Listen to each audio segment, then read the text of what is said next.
there everybody, welcome back to another one of my budgeting videos. This is going to be my weekly digital cash envelope update. I want to apologize in advance if there's any background noise coming through on the recording. There's something behind the wall making sound and I can't make it stop.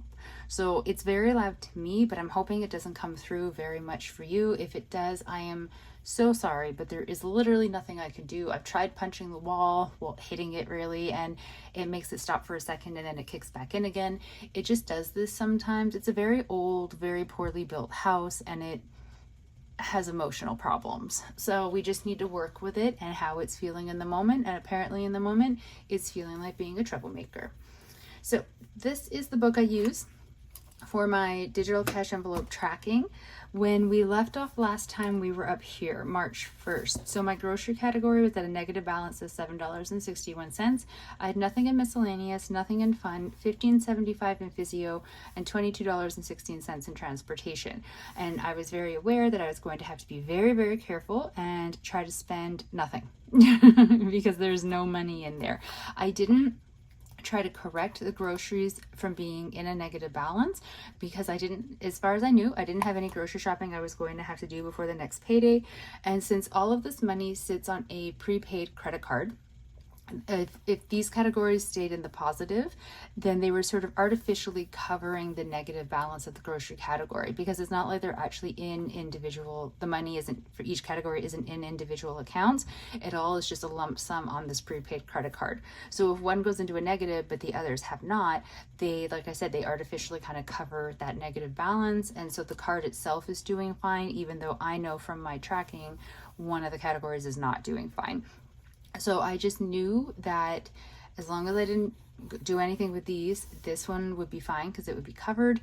And then when I got paid, it would just mean that $7.61 was going to be automatically detracted from whatever amount of money I put into the grocery category, because of course I was going to have to get the category balance back to zero before then funding it. So today is March the 9th. I got paid on the 7th, so it's Sunday today, and I have done my budget and done my calculations for what I'm putting into my cash envelopes. So I put in $100.20 into the grocery fund. I'm going to accidentally write on here. 120 into the grocery fund, 30 into miscellaneous, 60 into fun, 15.75 into physio, and 20 into transportation. So because groceries was in a negative balance, that means I actually have a balance of $112.39. All the other categories did not have that situation. So they're $30, $60, $31.50, and $42.16. However, during the past week, I had some charges that went to my Visa card, and I let them, even though they were normally things that would come out of these categories, because I knew payday was coming up and I was going to rebalance everything and it would be fine. So I'm going to start with the easy ones. I had to pay for parking on Tuesday. The parking app that I use is for the city that we use here, the main one, is connected to my Visa card. So it was $5.70 for parking, which I knew I was going to pay back to the Visa card from the transportation category.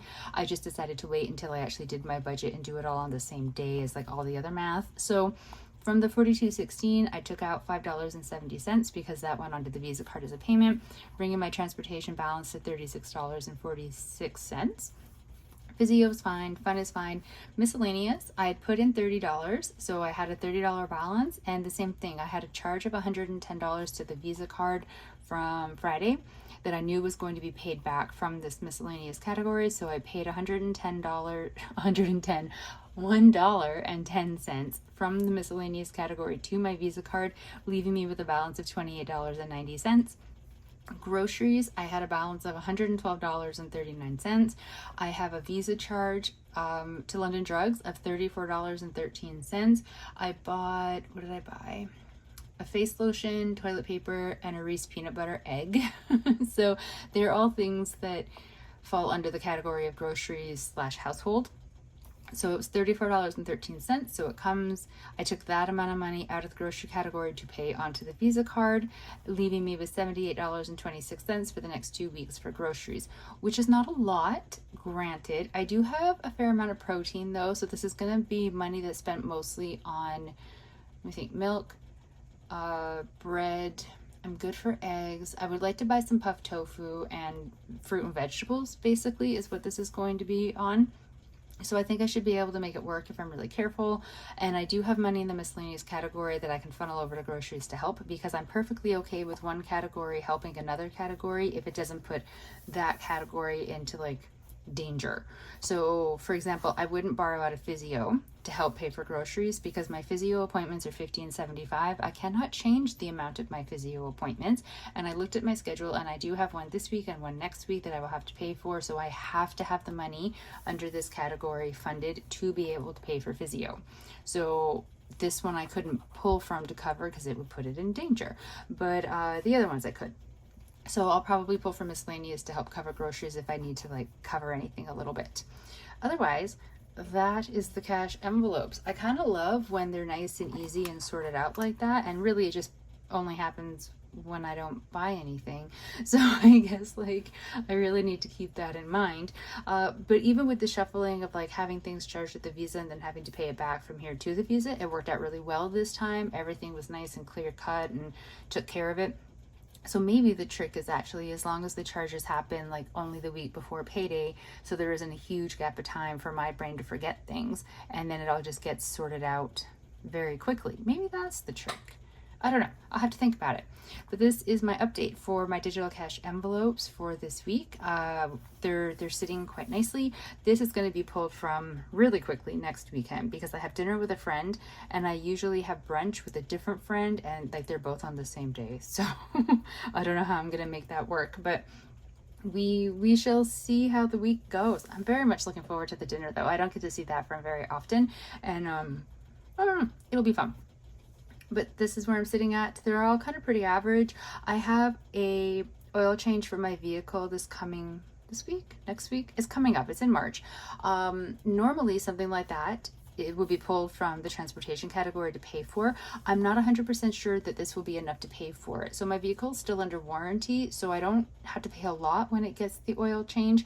But if like an air filter needs changing or something, that's different. That's not covered under the warranty. So I do have some money sitting in my bank account that if this isn't enough to pay for whatever the charge is when I take my vehicle for the oil change, I'll pull from that, and then I'll just sort of maybe gradually over time split my money going into the transportation column to be like some going in there and then some paying myself back for the oil change. I'm not sure. I'll figure that out when it happens, which is sometime later this month. So I'll figure it out relatively soon, I suppose.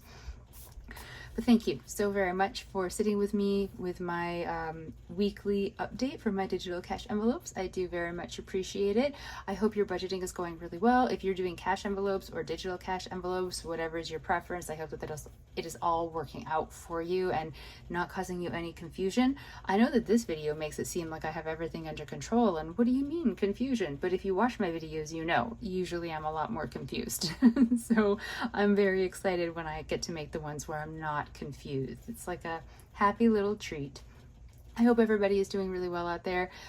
Take good care of yourself. Stay safe. I will talk to you in the next video. Bye.